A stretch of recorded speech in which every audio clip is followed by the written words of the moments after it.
주를 멀리 떠났다 이제 옵니다.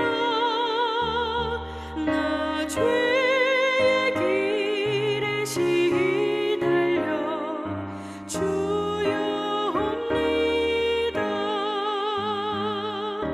나 이제 왔으니 내 집을 찾아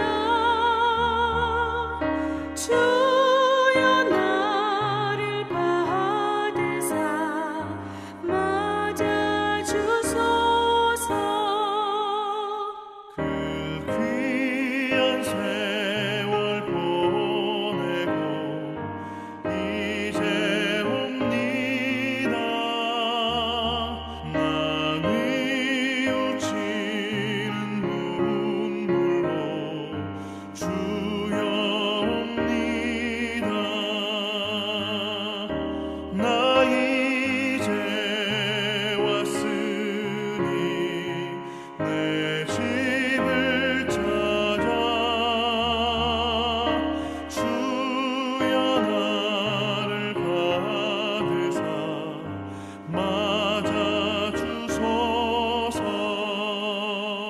나 죄에 매여 고달파 이제 옵니다. 주 크신 사랑 받고자 주여 옵니다. 나 이제 왔으니 내 집을 찾아 주여 나를 받으사 맞아 주소서.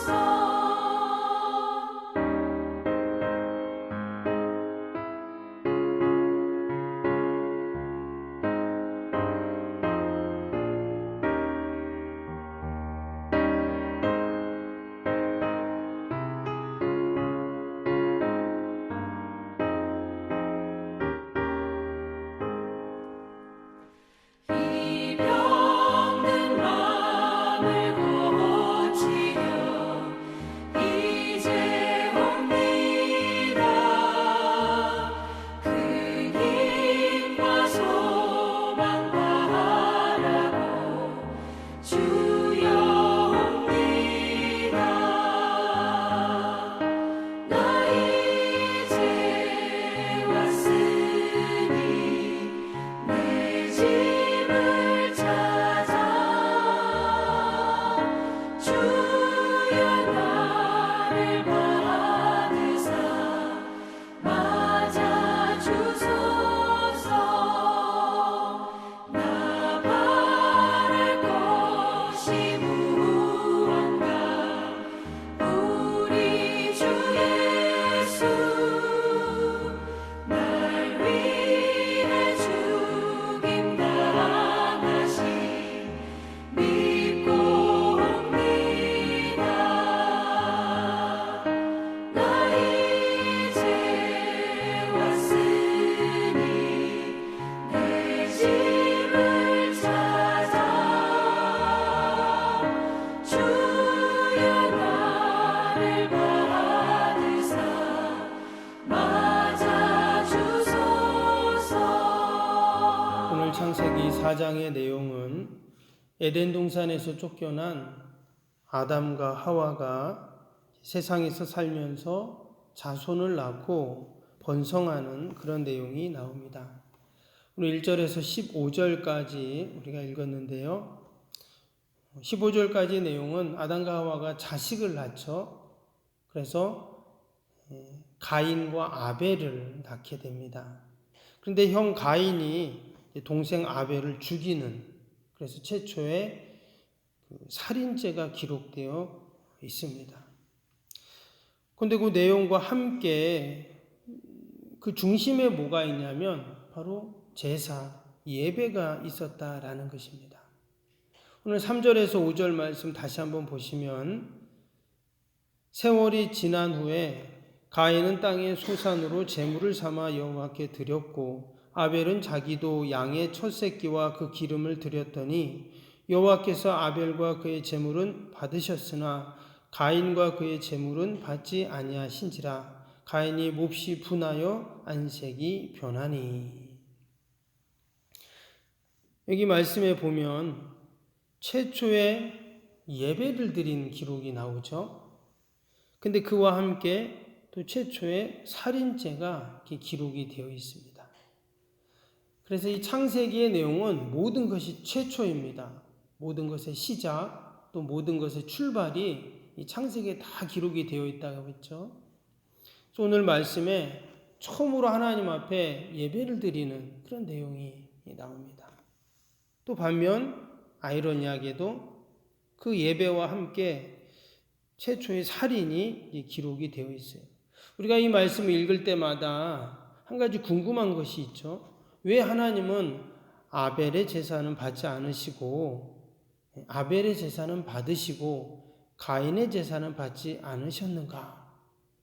말씀에 나온 것처럼 아벨은 짐승을 제사로 드렸죠, 제물로. 그리고 또 가인은 곡식을 드렸습니다. 학자마다 이제 다양한 의견이 있어요. 그런데 이 성경에는 그 답이 정확히 나와 있지 않습니다. 근데 이 사건을 통해서 우리가 얻는 귀한 교훈이 뭐냐면 이것이 뭐와 관련이 있다고요?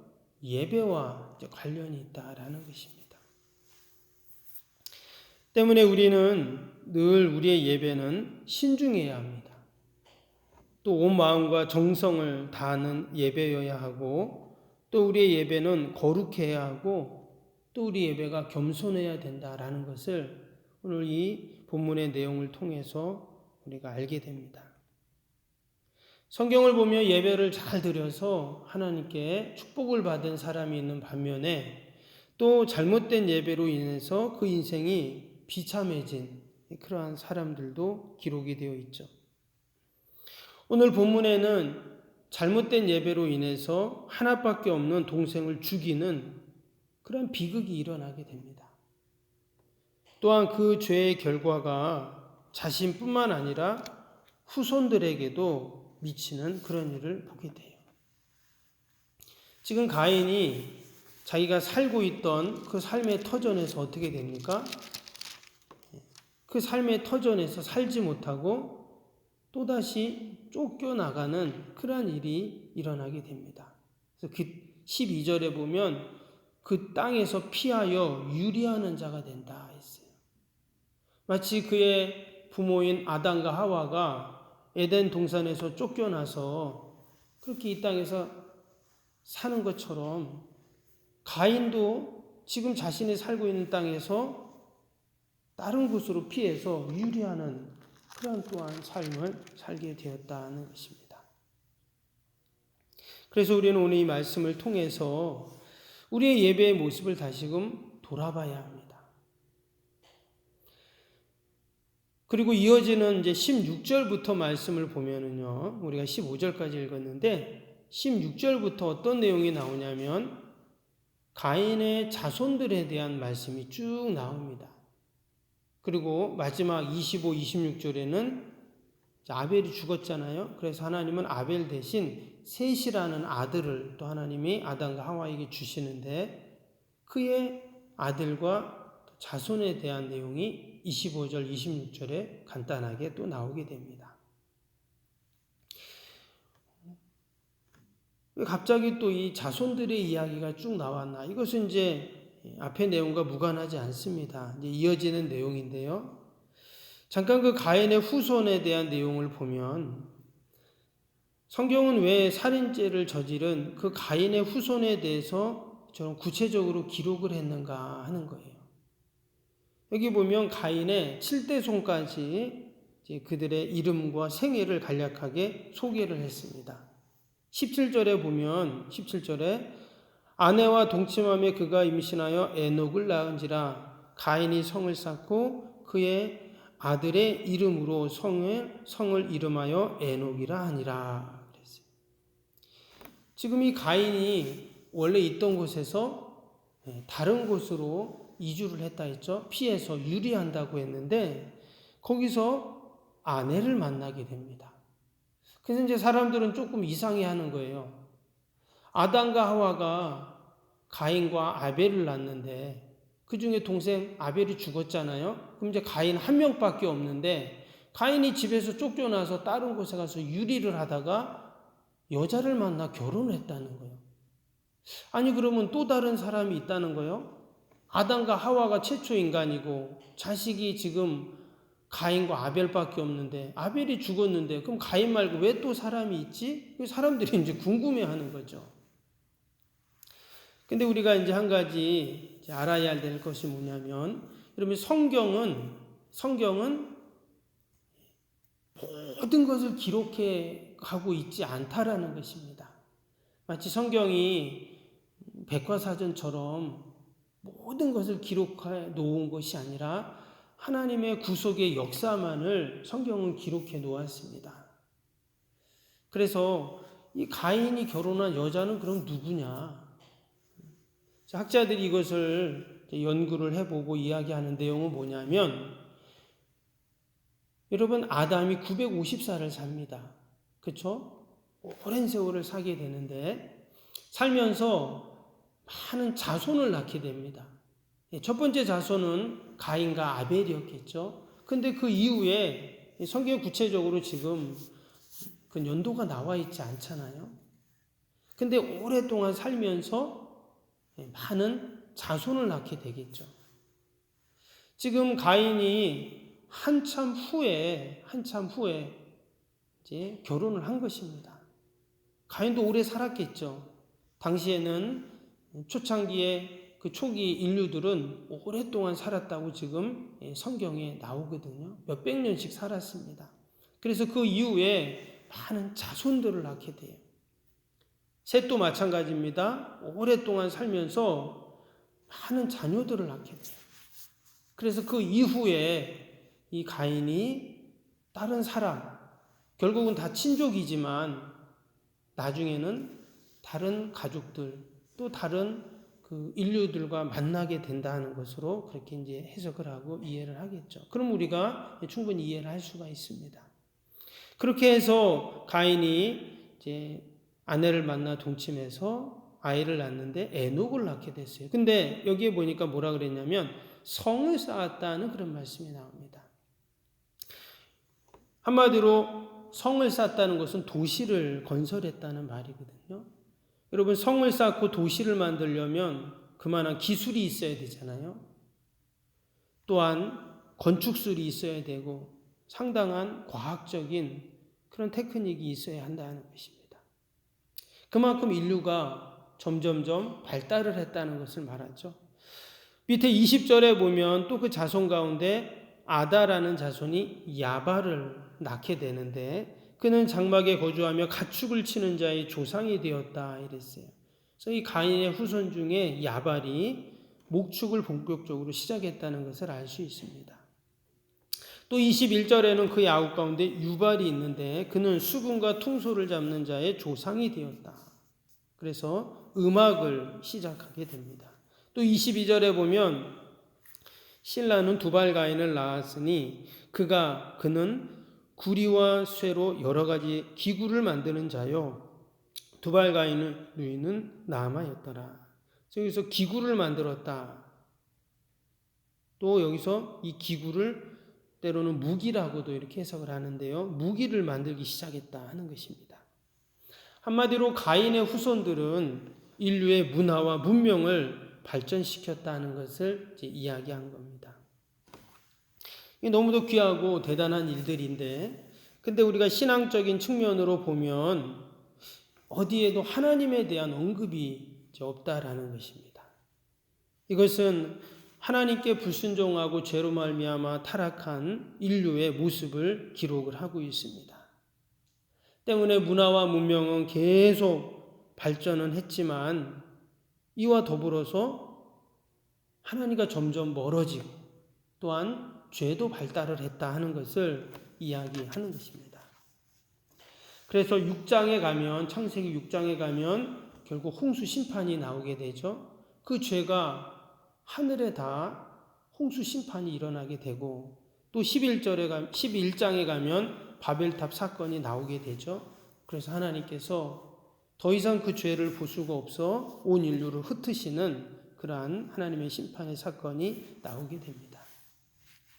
이처럼 하나님이 없는 삶, 또 하나님을 떠난 삶은 그 삶이 아무리 발달하고 또 세련되고 위대한 문명과 문화를 만들지라도 결국 그것이 죄를 짓는 도구가 되고 하나님의 진노를 쌓는 근거가 될 수밖에 없다 하는 것을 이 창세기 4장에서 우리에게 보여주고 있습니다.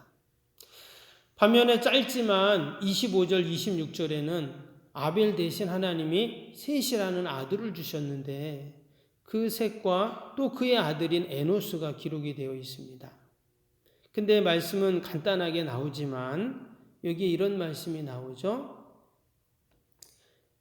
25절, 26절 한번 보시면 아담이 다시 자기 아내와 동침하며 그가 아들을 낳아 그의 이름을 셋이라 하였으니 이는 하나님이 내게 가인이 죽인 아벨 대신에 다른 씨를 주셨다 함이며 셋도 아들을 낳고 그의 이름을 에노스라 하였으며 그때에 사람들이 비로소 여호와의 이름을 불렀더라. 여기에 보면 여호와의 이름을 불렀다 하는 그런 말씀이 나옵니다. 여호와의 이름을 불렀다는 말은 다른 말로 하면 예배를 드렸다 하는 그런 말입니다. 근데 에노스라는 아들을 낳은 다음에 비로소 이제 사람들이 여호와 이름을 불렀다 이렇게 나왔죠. 기준이 에노스인데 에노스의 뜻은 뭐냐면 사람이라는 뜻입니다. 근데 히브리어로 사람은 흙이거든요. 그래서 사람을 왜 흙이라는 단어를 썼는가? 그만큼 흙은 연약한 것이죠. 그래서 결국 연약함을 의미하는 또 자신의 연약함을 알고 사람들이 하나님을 찾고 전능자를 의지하는 그러한 모습을 이야기하는 것입니다. 그래서 이제 5장부터 보면 아담의 계보가 나오지만 결국 그것은 셋의 족보인데요. 그래서 하나님께서는 가인의 후손을 통한 것이 아닌 셋의 후손을 통해서 이제 하나님의 역사를 이루어 가시는 내용이 쭉 기록이 되어 있습니다. 그래서 인류의 역사를 두 가문으로 구분을 하면 한 가문은 가인의 가문이고 또 한 가문은 셋의 가문으로 그렇게 시작이 됩니다. 근데 이것은요, 육적인 혈통을 통한 그러한 기록이기도 하지만 또 한편으로는 영적인 혈통을 기록한 그러한 기록이기도 합니다. 그래서 이 셋을 통해서 하나님은 온 인류를 구원하실 예수 그리스도를 오게 하시는, 그래서 이 창세기 4장에 나오는 이 셋, 그리고 이후로 나오는 셋의 후손들은 바로 예수 그리스도를 예표하는 그런 기록이고 인물이기도 합니다. 우리 성도들은 다 셋의 후손입니다. 우리는 예수 그리스도의 그 가문을 통해서 이어가는 영적인 계보를 이어가는 여러분 자들인 줄로 믿습니다. 오늘도 하나님께서 우리를 거룩한 셋의 후손들, 또 예수 그리스도의 그 후손들임을 우리가 기억하면서 우리의 자녀들도 가인의 그 족보에 들어가는 자녀가 아니라 셋의 족보에 그 가문을 이어가는 후손으로 우리가 우리 자녀들을 키우고 또 더 나아가서 더 많은 이 땅에 셋의 후손들을 우리가 키울 수 있는 저와 여러분이 되어야 할 줄로 믿습니다. 뿐만 아니라 우리의 예배가 하나님이 기뻐하시는, 하나님이 받으시는 아벨의 제사가 될 수 있도록 우리가 늘 하나님 앞에 우리의 예배를 점검하고 또 하나님께 예배하는 저와 여러분이 될 수 있기를 주님의 이름으로 축복합니다. 기도하겠습니다.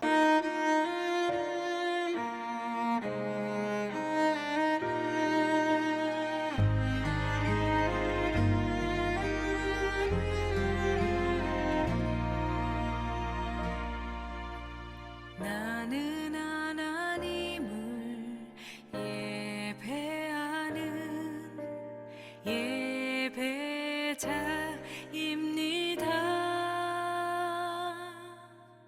내가 서 있는 곳 어디서나 하나님을 예배합니다. 나는 하나님을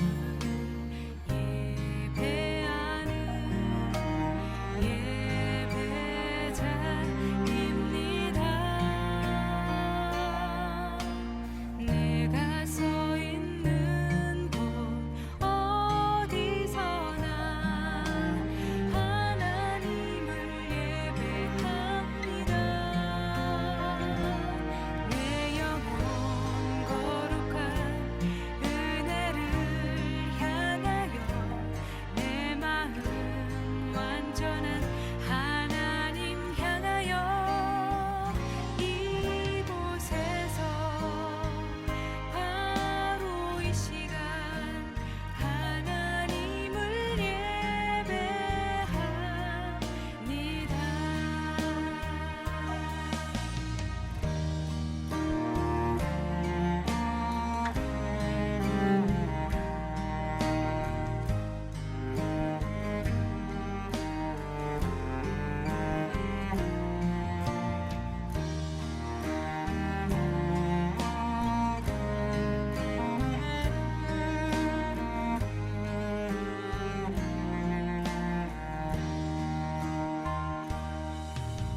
나는 하나님을 예배하는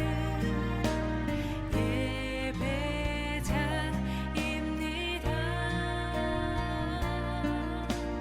내가 서 있는 곳 어디서나 하나님을 예배합니다. 내 영혼 거룩한 은혜를 향하여 내 마음 완전한 하나님 향하여 이곳에서 바로 이 시간 하나님을 예배합니다.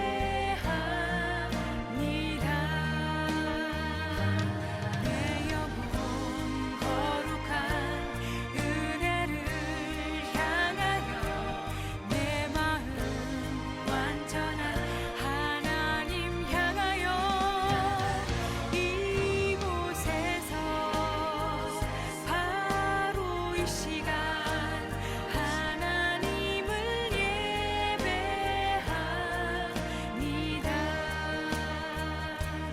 내 영혼 거룩한 은혜를 향하여 내 마음 완전한 하나님 향하여 이곳에서 바로 이 시간 하나님을 예배합니다.